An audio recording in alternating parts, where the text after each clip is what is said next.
Qual que é o melhor tratamento para síndrome do túnel do carpo no estágio inicial? Meu nome é Renan Lewis Takemura, sou ortopedista, especialista de mão e nesse vídeo eu vou responder essa pergunta. E se você ainda não está inscrito no meu canal, não deixe de se inscrever clicando nesse botãozinho aqui embaixo e ativar o sininho para você não ficar fora de nenhuma novidade, tá ok? E antes da gente ir para o tratamento, eu vou explicar o que eu estou considerando como síndrome do túnel do carpo inicial. A doença é inicial quando o seu formigamento ou dor nas mãos acontecem de vez em quando, você não tem alteração permanente da sensibilidade das mãos e quando o exame de eletroneuromiografia não mostra sinais de denervação do nervo, ou seja, está num quadro mais leve. Quando a doença está nesse estágio, é possível fazer dois tipos de tratamento, com ou sem cirurgia. Mas qual que é o melhor? E para responder essa pergunta, eu escolhi um estudo que foi muito bem feito e publicado no Lancet, que é uma revista muito bem conceituada no meio científico. A referência do estudo, para quem quiser checar a informação, eu vou colocar aqui embaixo na descrição. Nesse estudo, eles selecionaram as pessoas que estavam com quadro de síndrome do túnel do carpo no estágio inicial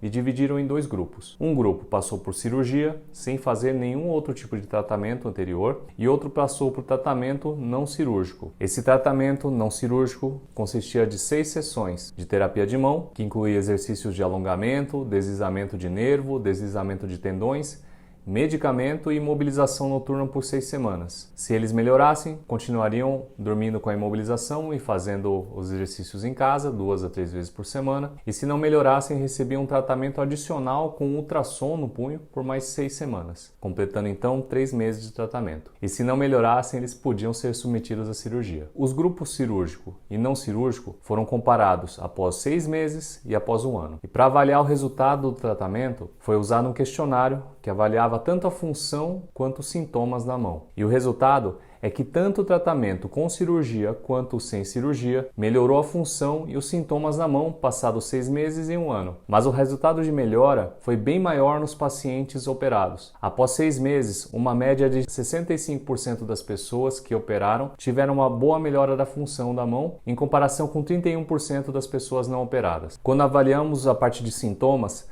78% das pessoas operadas melhoraram, enquanto 45% das pessoas que não operaram melhoraram os sintomas. Essas porcentagens se mantiveram mais ou menos semelhantes quando a avaliação foi feita após 1 ano. Portanto, nós temos uma evidência científica de que o tratamento com cirurgia, em termos de resultado de melhora de função e sintomas da mão, é superior ao tratamento sem cirurgia nos casos de síndrome do túnel do carpo leve. Mas calma, eu não posso me basear só nesse dado para dizer se você vai operar ou não. Até porque nesse mesmo trabalho, 61% das pessoas que fizeram tratamento sem cirurgia ficaram boas o suficiente para não precisar fazer mais nada. No final das contas, o melhor tratamento para você, se é cirúrgico ou não cirúrgico, é individualizado.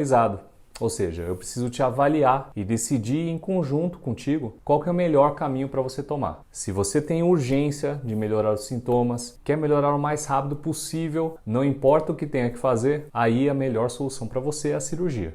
Agora, se você não tem toda essa urgência e não fez nenhum tratamento antes de passar comigo, eu sugiro fazer um teste com medicação, terapia de mão e imobilização noturna. E se você não melhorar com tratamento pelo menos por 6 semanas, aí sim a gente indica a cirurgia. Esse tempo a mais que a gente leva tentando fazer o tratamento sem cirurgia não vai interferir na gravidade da doença e piora do quadro. A piora do quadro, em quem tem síndrome do túnel do carpo, acontece em meses ou anos. Normalmente ela é bem devagar. Galera, essa foi minha explicação. Espero que vocês tenham gostado. Se você gostou desse vídeo, não deixe de clicar no joinha aqui embaixo e compartilhar com as pessoas que têm essa doença. Valeu?